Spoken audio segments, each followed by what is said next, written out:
It's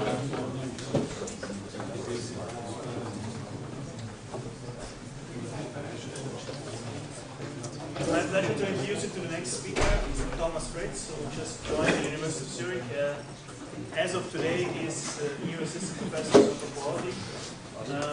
It's our latest sketch, if you want. It comes from the University of British Columbia. It's a famous PhD with Gail Murphy in the area of, let's say, supporting developers by tracing their paths through certain kinds of information. Thanks for that. Thanks for the introduction. Okay, so yeah, I just started at the University of Zurich in the same lab as Harold is. And I'm going to be talking about tailoring information to tackle information overload. Information is everywhere and it's growing. When you wake up in the morning, the first thing you might do is you pick up the newspaper, you sit down over breakfast and you just read the news articles. The next thing you do is you check your calendar just to plan out your day. And you notice, ooh, you might have forgotten about the choose from a little bit, so you see that you have to rush and you get ready and you run to the train station, and at the train station you look down the train schedule to just find the next train that brings you to Bern to go to the forum. And then later on, once you sit in the talks, you actually get a lot of information presented, and you're already listening to 2 talks and now my talk, and a lot of information is going into you. And at the same time, you might be really interested to see maybe there's an urgent email, so you might check your emails in between and just make sure that you have to reply to somebody. And then finally, there's a coffee break that lets you get a break, and because you need to wake up from all the talks that you've been listening to, you sort of want a really strong coffee and just get a mocha and wake up again. So there's a lot of information out there that surrounds you and they're dealing with and they're facing with, and it's growing really quickly. Some people actually say that the fastest increasing quantity on this planet is the amount of information we are generating. So even though there's so much information out there, there's only small pieces of information that are relevant to your current task, to your current work. So for example, when you look at the Google Calendar, there's only, it's hard to see now with the light, I'm sorry, there's only one day that is relevant to you. You want to plan your current day. The next thing is, when you go to a train station, there are only certain trains that bring you to Bern, and they're really interesting to you, or relevant to you right now. There are only certain emails that are relevant to you, the others are spam or you don't care about too much. And when you get to a coffee shop, there are only certain coffees that really will wake you up because there's lots of sugar in them, or lots of espresso in them as well. Now, wouldn't it be nice if there was an application that tailored that information to you, that brought to you just those small pieces of relevant information to you? So when you wake up in the morning and you read the newspapers, you might have sort of had in your memory that there was this choose from, but because the news was so exciting, you sort of dropped it out of your short-term memory. But the application knows about that, about your memory. At the same time, it also knows about your current day plan, and from your email history, it also knows that the firm that you're going to is in Bern. So it just picks out where do you have to, the trains that are going to Bern, and it shows you those trains and notifies you about that.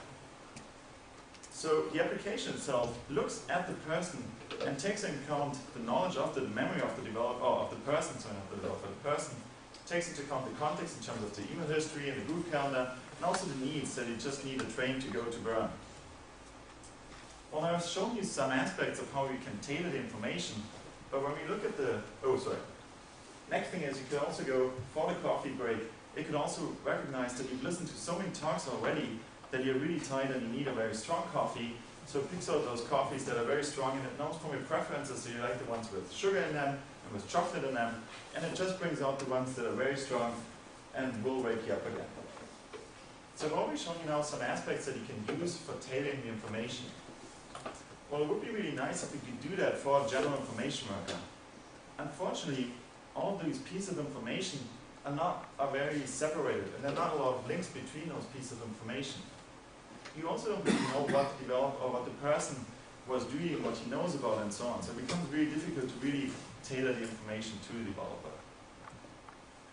Now, when we move over to the software engineering domain, we still have a lot of information that developers are dealing with, but we have a slightly different information space here. In this case, there's various kinds of different information that a developer is dealing with very frequently. So the iteration plans you might be working on, and then bug reports, specific bug reports, Then the code that you're changing, there's the API documentation that helps you to understand the code and use. Then there are updates on technology websites that help you to understand about the components that your project might be using.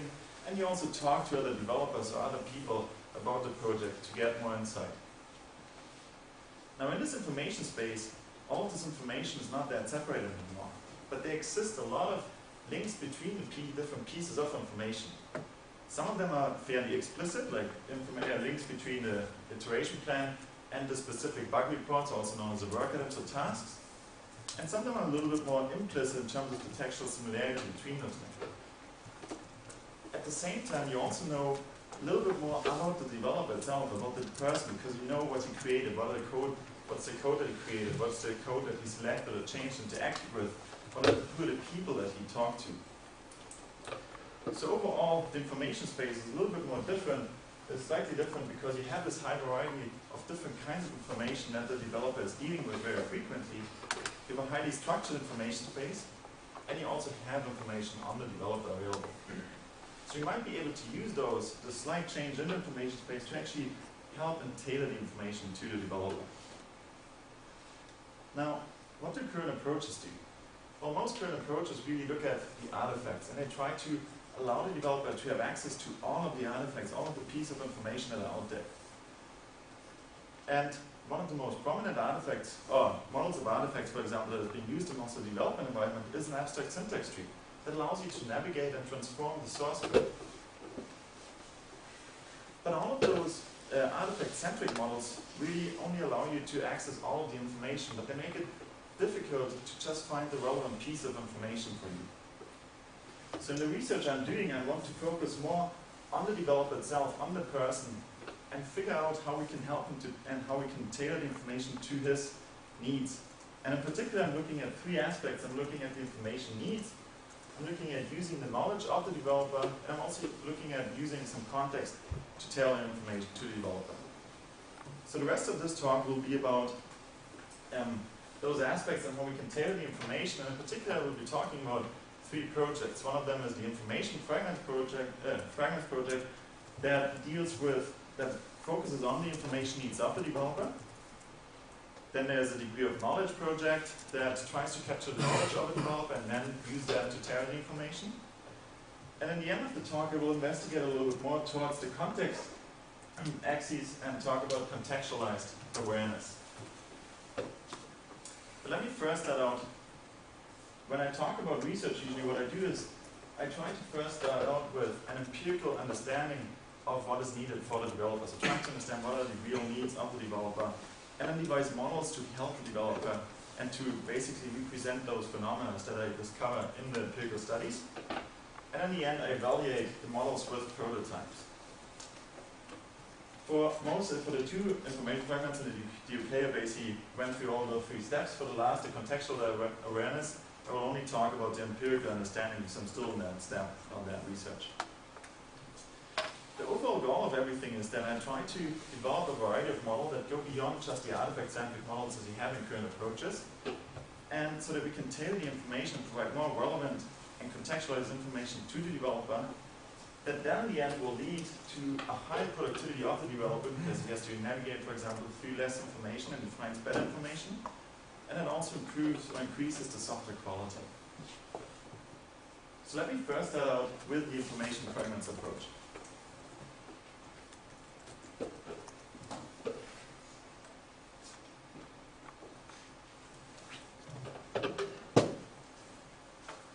So for the information fragments approach, I started out with a qualitative study. Basically, a lot of other studies have shown that developers have a lot of questions about the source, and questions such as who is working on what. What we were interested in is a set of broader questions that developers ask while they're working. So we interviewed 11 developers over 3 different company sites, and then we used an open coding technique to identify the questions, and overall we identified 78 different questions. A lot of these questions do sound very similar, but they differ in the interpretation that the developer has in the question itself and in the answer to the question. But what all of these questions do have in common is that they span across multiple domains of information. So a lot of these questions talk about the team, who is working on what, or the people itself. A lot of them also talk about the work items, also known as the bug report, or the tasks. A lot of them talk about the changes that people have made to the code. And then finally also about the code that was changed by the people. So a lot of different kinds of information that those questions talk about. And when we look at current development environments, here for example is a screenshot of the Rational Team concept, which is basically an extension to Eclipse for team collaboration. It already provides a lot of views that allow you to access this kind of information. So it provides a view to look at the team structure, it provides a view to look at the work items, it also provides a view on the changes itself, and multiple views and editors for looking at the code and changing the code. Now the problem here is that despite having all of those views, the information itself is put in separate silos, and the developer has to self-link the information together. So the question is, can we automate the integration of the information from those multiple domains? And so I devised that information fragment model approach in which we have three components. One of them is the information fragments itself, the other one is the composition of those fragments, and then the presentation. But before I dive more into the model, let me show you a short example of the prototype that we've developed to basically capture that model. Let me talk about one question. What has my team been working on? And the developer who stated that question was actually interested in finding out, okay, what are the team members, and then show me among those team members what are the work items that I've been working on, and then the changes, and then the specific changes to the code as well. So the way you start out with our Fragment Explorer is that you select the team members that you're interested in, and that's what I call a team fragment. So basically just go into the team view and drag and drop the elements from that view into that Fragment Explorer, and automatically it gets populated in there, and it also shows you up in the right corner that you have a team fragment in there now. The next thing is, you want to know about the work items, which work items have been working on, and you're interested in the last week, so you just select all the work items from last week, and that's another work item fragment, another information fragment, and you drag and drop that in there, and it gets populated right away. And what you can already see is that some of the people have been delighted because they haven't been working on any of the work items over the past week. Then you continue and also put the change sets in there. And then you also see the change sets. And finally you also put the source code because you're interested in your own project. You just put your own project in there and drag and drop it in there. And now you can really see, okay, that Alex worked on a particular work item and which parts of the code, which methods, which classes did he change. And that's a very management specific view or answer to that question because you see the team members first and then you see the code. When you are like in the code, when you're a software developer, quite often you want to see the source code first and which of your code is affected by that. So what you can do with this one, there's a very flexible presentation, is you can just change the order of the information fragments that you have in there. So you can just drag and drop the fragments around and change it to the order that you're interested in. So now you have the source code first, the changes next, the work items, and then the team member. And then while you're doing it, the view is updated at the same time.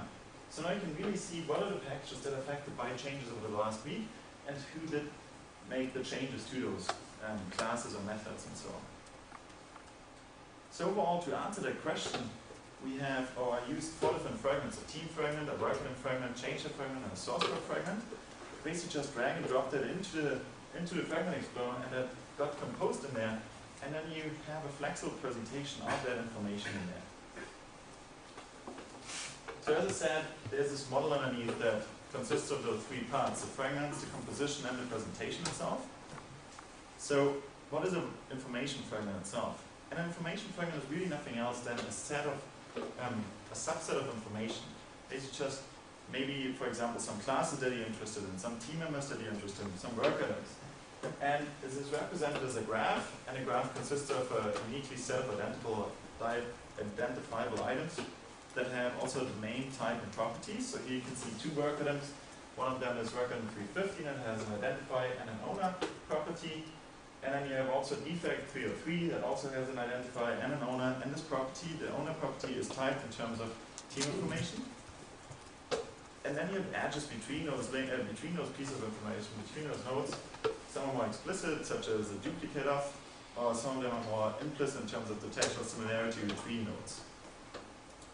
Now that you have those fragments, you do want to compose them together, and therefore we provide composition operators And what a composition operator does is it takes two fragments, so here you have a team fragment with 3 people, and you have a work item fragment with 2 work items in there, and you just drag and drop that into, and what's happening in the background is that the composition operator identifier matching is applied, and it goes through all the properties and the information of the nodes, and it looks for links between them, or it looks for matches in between them. So it finds out that the work item 350, the owner of it, is also the same as David in there and has the same ID.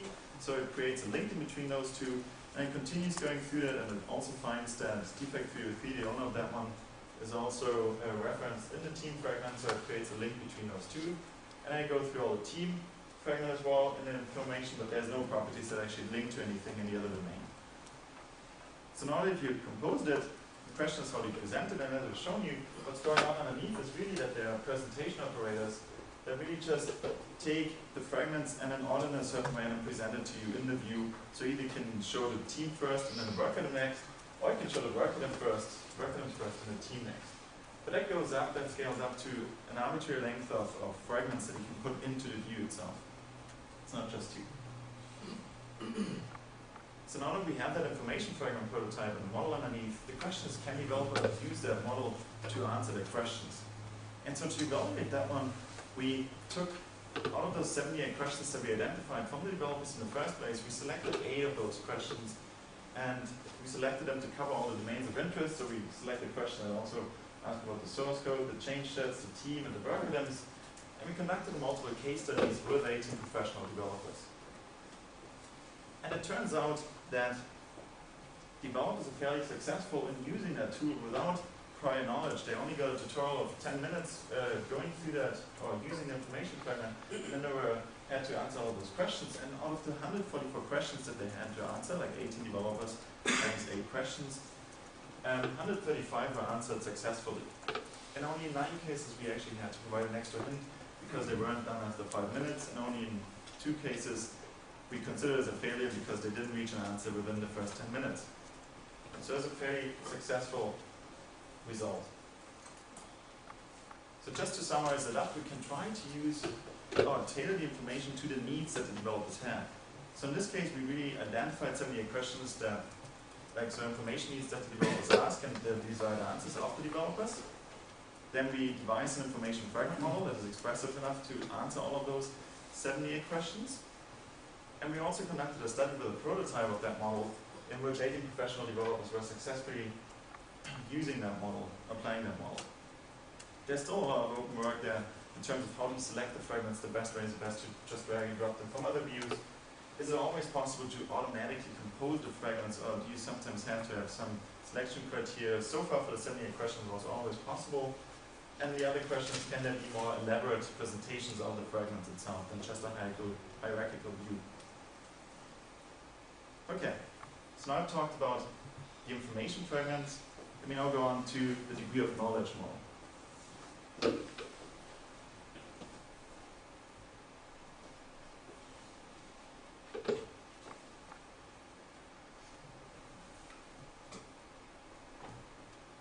So what the degree of knowledge model tries to do is to capture the knowledge of a developer. So in the first place, we again did an exploratory study on trying to figure out how can we indicate, or how can we find an indicator for developers' knowledge.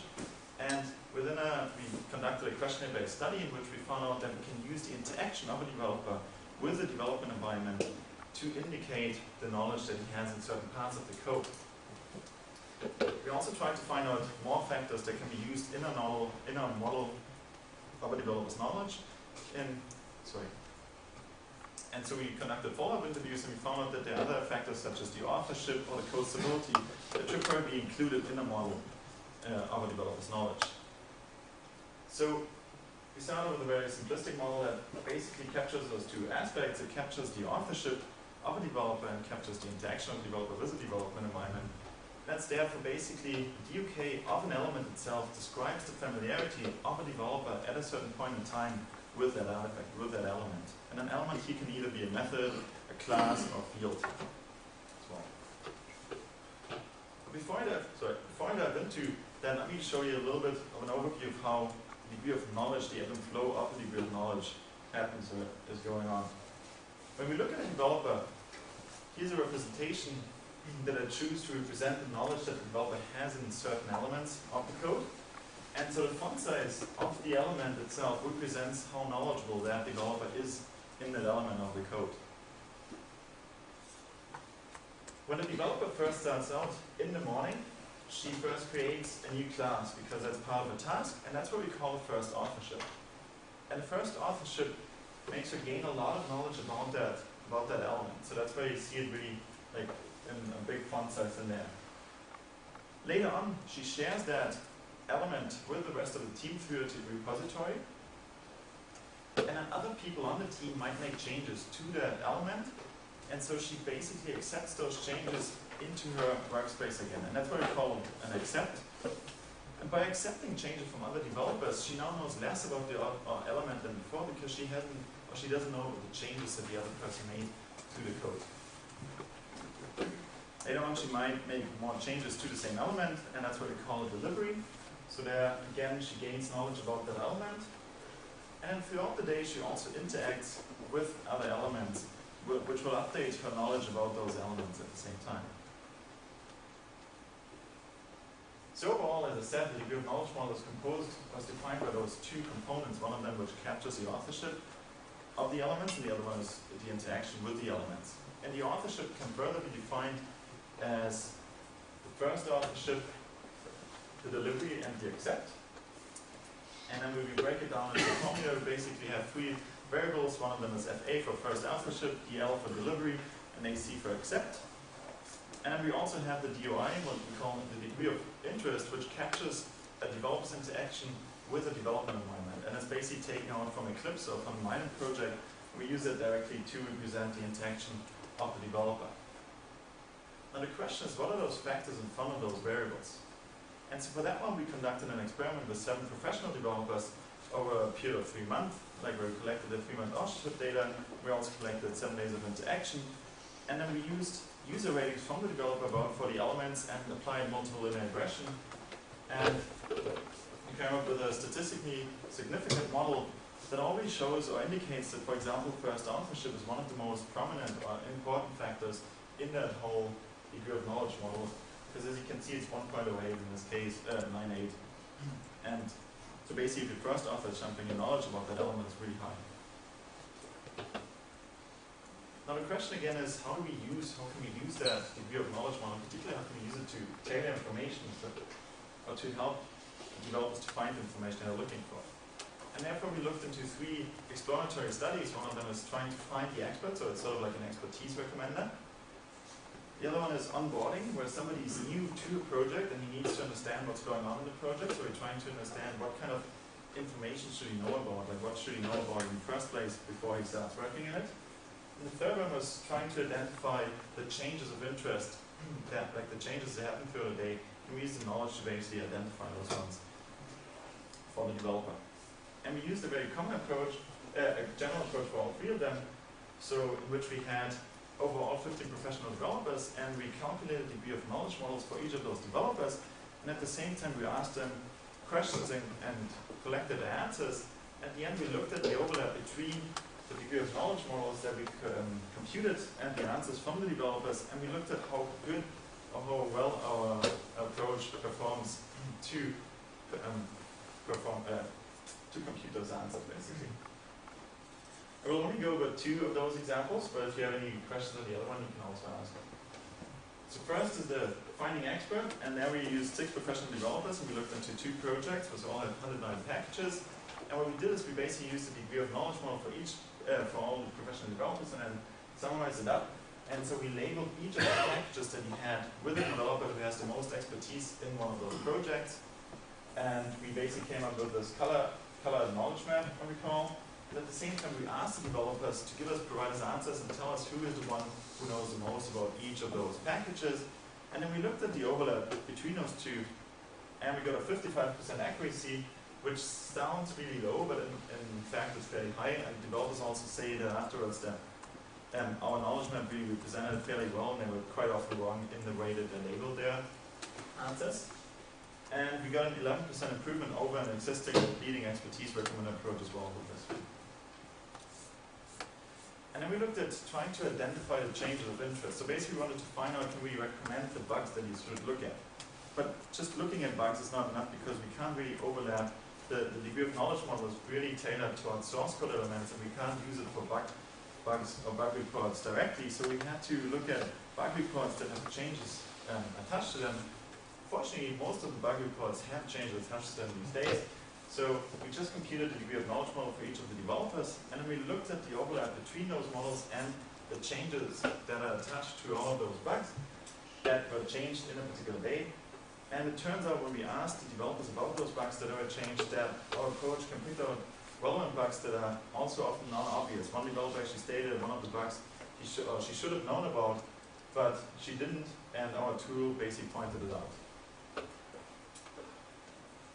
So overall, what we've been trying to do there is trying to use the knowledge, to capture the knowledge of the developer, and then use that to tailor the information to the developer. And we found some empirical evidence from the studies in the first place that interaction can be used as an indicator for the knowledge. We also found evidence that shows that authorship and interaction capture different aspects of the knowledge of a developer. One of them is more long-term, one of them is more short-term. And we devised a degree of knowledge model that captures the individual view of a developer's knowledge of the code and conducted studies with them to evaluate the model. There's some future work that we still have to do is to integrate API elements, for example, because developers don't really work a lot on API elements. They just know about them without really interacting or authoring them a lot, so that's not captured by the model so far. But we think that by including some structural information, we might be able to also capture it with the model. And then also the question is, can we use more sophisticated regression techniques rather than just the linear regression that we used in the first place? But we think we have a good starting point to know, continue with that research. So now I've talked about the UK, the information fragment. Now I'm going more into the investigative part, so into the aspect of the context itself, and trying to provide contextualized awareness to a developer.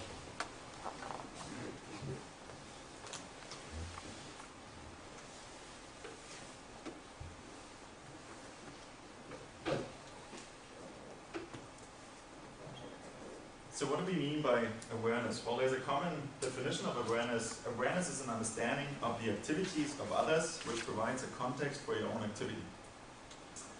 Well, what do we need to stay aware of as a developer? When you're working on a team, people or developers make changes to the information of the project the whole time. So for example, task creates changes to that. That might affect your knowledge, or that might affect what you know about the project, and it might affect the work that you're working on as well. When you're in one office, it might be possible to just talk to the other people in the office and just exchange that kind of information. But most often you're working in distributed teams these days, and you have non-collocated people. And when they're making changes to the code or changes to work items, it becomes really difficult to stay aware of all of that information, especially since there's a ton of information that's created every single day by each developer. So overall, for some projects that we looked at, each developer faced about 15 items a day for just a single project. And that just includes the information that's created by his peers or by his teammates on the project. At the same time, a lot of the projects these days also try to use other components. So they try to use code from other third-party components. So at that point, you really have to stay aware also of the information about those other components. So most likely we'll be browsing the web just to see if any of the APIs that you're using from the other projects has been updated. Or if there are any new technologies out there that you might be able to integrate to use for your project itself. Because by using those third-party components, it actually raises or increases the software quality of your product as well, and it increases your productivity, because you have to write that code, and quite often there's some code that has already been well tested. So now the question is, how do you stay aware of all of that information, given that there's so much information out there? Well, one approach would be to just go through all the websites, browse through all the websites and read all the information from all those websites. But that is very infeasible and tedious to do, and basically infeasible, too difficult for developers to do, especially because you also have to stay aware of all the information from your project. So what most people do is they just bundle it up in a feed reader. So if you look at one of the developers, one of the things that I often have is just a feed reader on the side, But in that case, what happens is it's just a really, really long list of items that he has to go through. And again, it's just almost infeasible to understand what's going on in there. There's no relation or no context provided for that information. How does it relate to your work? How does it really affect your work? And it makes it really difficult to go through that list and understand what's relevant to your work or not. Because you really just have this plain list. So in this part of the research, I'm trying to leverage the context that we can provide to the developers so that make it easier for the developer to stay aware of the information that is relevant to the developer. So we look at, can context help to support the developer in staying aware? And there are multiple kinds of context that you can think of. I mean, Steve already showed you some context that you can use to navigate back to the code bubbles that you were working on beforehand. So we looked at different kinds of, well, one similar kind of thing is where we said we try to take the structure of the information to provide context for the information that the developer is looking at. What we're really lucky at in a project is that when you look at a single worker, for example, or when you look at something that changed in the project, so Joe created a task, it's never just a single item. But as I said before, there's lots of structural links between the pieces of information that are in a project. So you have knowledge about or links to the developers who created the item, who changed the item, who discussed the item, and you also have the changes attached to the work item or to the bug report itself. And that's just one step out, there are multiple steps out, and it just goes on because there's just so much information out there, and there's so much structure and relations between the information. Like, I mean, dating back to several months or years as well.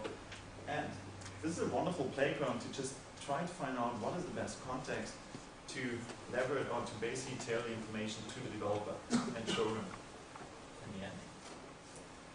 And so we tried it out with a very simplistic approach in the first place, and it's an exploratory study we conducted there, where you just try to put the information into the work context for one, and for the second we try to put it into the team context. So the first thing shows you in terms of the project that you've been working on, put basically all the feed items that you have into the project and which kind of classes of methods it affects or it might affect. At the same time, it also shows you in the team context down there who was working which item.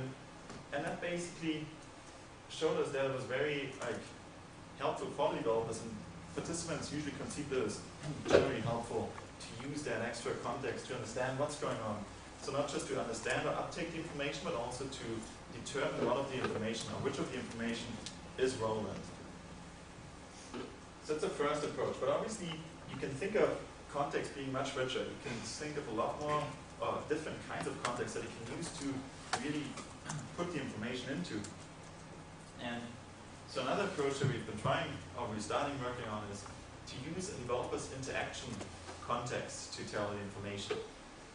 So let me go to one last example here and talk about a professional developer we spoke to. The professional developer we spoke to was talking about that he was using, or he was writing code that uses that deals with big data, and he made extensive use of the Java util collection framework. And only by accident, at some point when he was Googling for something completely different, or he was looking for something completely different on the web, he found out about the Java Google core libraries. And as soon as he read up on that one, he noticed that this one would actually alleviate his work a lot, and he started using it. Because that would actually cut down the time that he has to spend to implement something, and it would also provide him somewhat higher quality code because it was already tested by other people. Unfortunately, that only happened by accident. And the question is, how can we make that accident less accidental, but basically provide that information to the developer? So that's where we talk about using the developer's interaction context. So by monitoring what the developer is working with, in particular with third-party libraries in the development environment, we might be able to create a user profile that collects all the things, the third-party libraries that he's been working on. At the same time, we can go to all those social news websites that talk about the technology updates, the changes to the technology, and pass those websites. And then finally, just look at the overlap between those two. And we did that for once by manually, just for the Java util collection framework, and we got 35 results from the Reddit social news website, for example. And the topmost ranked one was exactly the one that the developer was looking at. It was about the Google's extension to the Java 5 collection framework. So I think that the idea of the context itself can be a lot richer than what I've just shown you. I mean, I've just looked at very small about simplicity approaches of using context to tailor the information. So I've looked at using the structure of the information, also using the developer interaction context to basically determine the relevant information and determine the relevant technology posts, and also at the same time make it easier for the developer to uptake the information. In the future work, I'm really interested in trying to find out what is the best context for a given situation. Obviously, there are multiple different situations the developer is facing, and trying to understand which context might help the most to find the relevant information and uptake the information is important. Then create models for those for the developer's information awareness needs, so when does he need which awareness, and also about when is which information relevant to the developer. And I also examine the timely aspect of information, because when we talk about feeds, the information, as soon as it gets outdated, it's not interesting to the developer quite often anymore. At least if it's already like a week old or something, quite often it might not be interesting to the developer anymore. So overall, what I've been talking about is trying to tailor information to the developer. And what I want you to take away from that is like, current approaches really focus on the artifacts itself and on artifact-centric models. What I want to do is, I want to go beyond those artifact-centric models and really focus on what does a developer want to see, what is the information that he's interested in. And so I looked into three particular aspects of it, like the information needs, the context, and the knowledge. But what I really want to go at after, the big goal is that we can be able to tailor the information to the current needs, to the current situation of the developer, and then provide better information, provide more relevant and contextualized information that will then also create a higher productivity of the developer, because he has to navigate through less information at the same time to find the right information, and also increase the software quality of the product, of the information that the developer is creating. And just shortly, I want to thank to the people who have been working with over the past 6 years basically, or 7 years on those projects, and that's Gail Murphy, Emerson Murphy-Hill, and Emily Gibson-Hill, and then Bing O. Thanks a lot.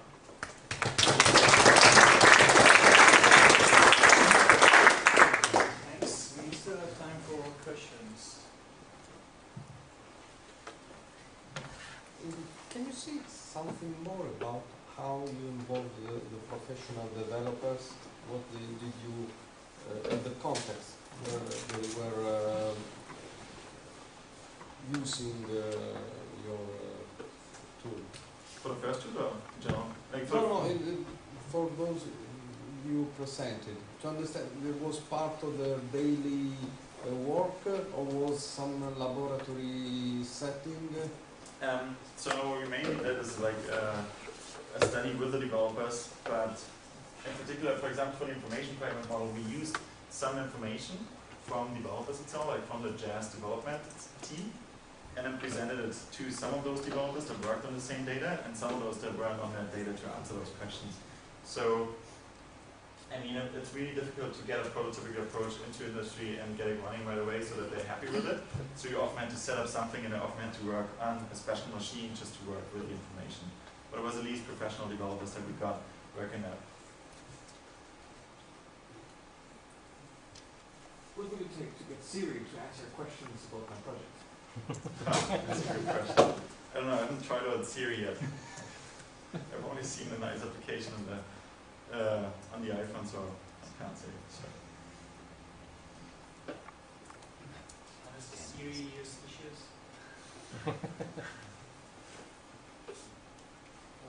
So, for this recognized work, so you mentioned about this composition operators. It sounds nice when you write it like mathematics, but when it's really in software, so then you have to link pieces of information. Either you know you have assumptions about what the models, the different worlds are, or you provide some heuristics. So my question is, which path did you take? And the other thing is, where should who provides this composition actually? So I guess it's somewhere in the middle between providing a general model or like an analogy for all the information and heuristics. Because what happens is that you have to sort of specify for each domain what kind of information is out there. So for example, I have to specify what kind of properties might be out there for work items. So when I pass in the information from the work items, I know what properties to pass in. Now, when you drag and drop the information together, the composition itself happens automatically, and it really just looks for overlapping. So it looks for the identifier on one side, and it looks for properties that reference that identifier. And as soon as it finds an overlap between those, it will create a link between them. So basically, you're defining the meta model between the model. It's not. I wouldn't say it's a model. It's a very simplistic model because I'm really just talking about nodes and properties, and the properties have to be typed, and that's all you have to do. And now, when you implement it, obviously you have to implement it for a particular domain or for a particular kind of information. So at that point, you sort of specify a little bit more about what kind of properties are out there. The other people that might implement the other domains of information or kinds of information don't have to know anything about you. Does that make sense? You know, The question is how automated is automated? yeah.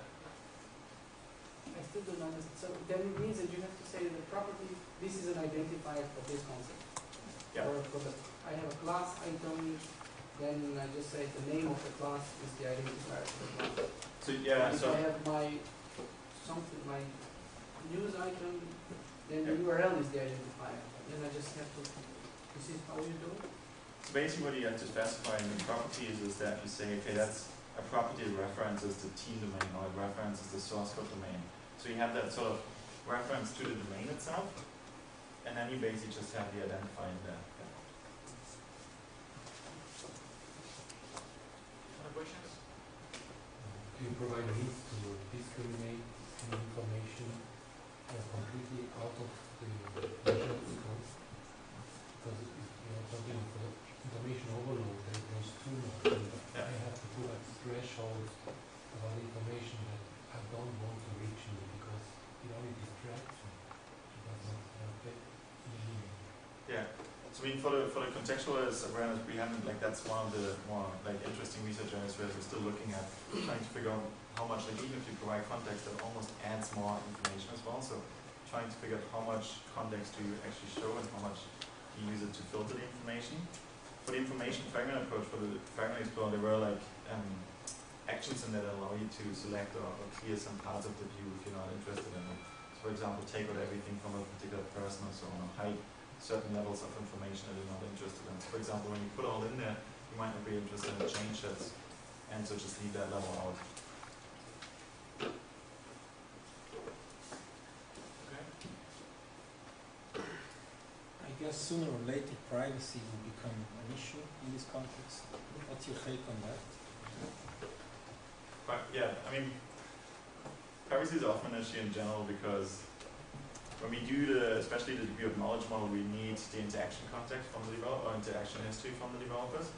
So that is an issue, but at the same time, we sort of can basically obfuscate everything, and we don't really need the actual identifiers underneath. So just using obfuscation for those, for the degree of knowledge was easy and was possible to use. I mean, for contextualized awareness in the first place, we were thinking of basically taking the interaction history that a developer has with a web browser. But basically, there's nobody who really wants to tell you what he did on a web browser. Nobody wants to give you away the interaction history because there are always those slips that he do, and he goes to a different website and you check Facebook and so on. You just don't want to give that to anybody else. So there's obviously an issue of how can you provide something without getting all the information that you would need.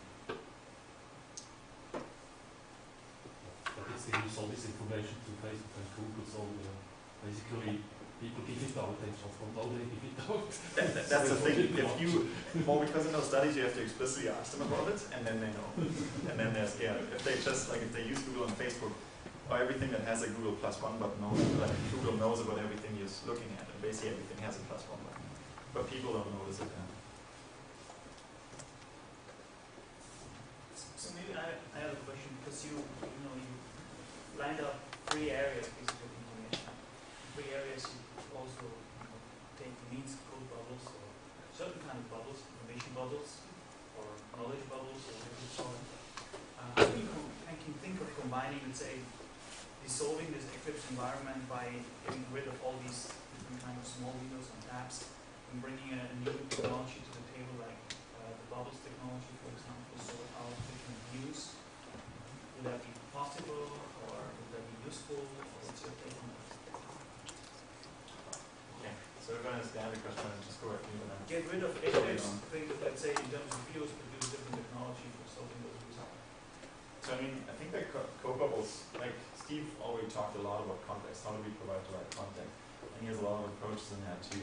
So I mean, he has really thought about like how we navigate away, like if I navigate away from it and when I want to go back to it, like how to understand what's going on rather than beforehand.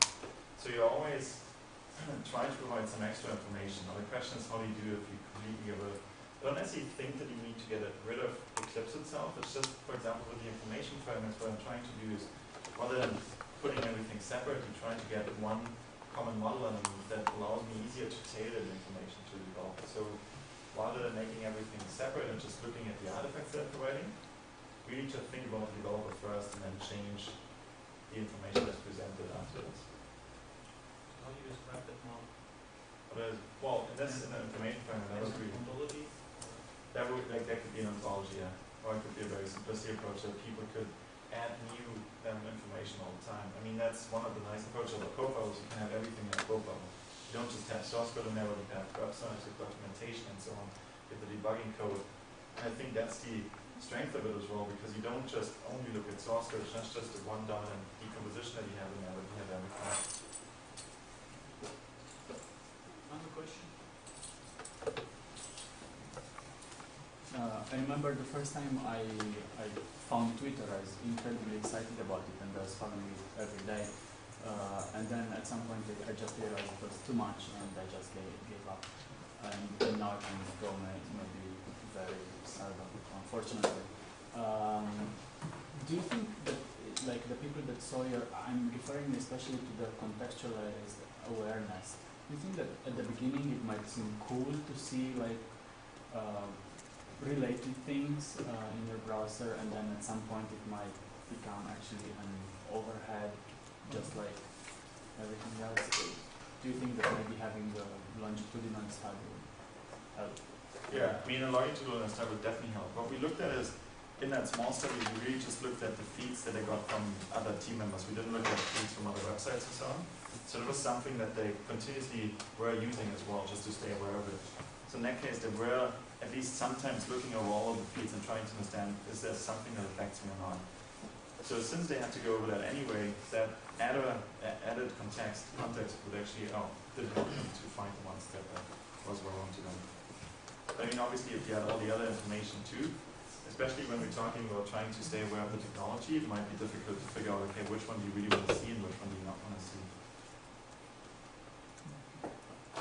Okay. There's still some time for discussions after the session. Thanks again for your talk.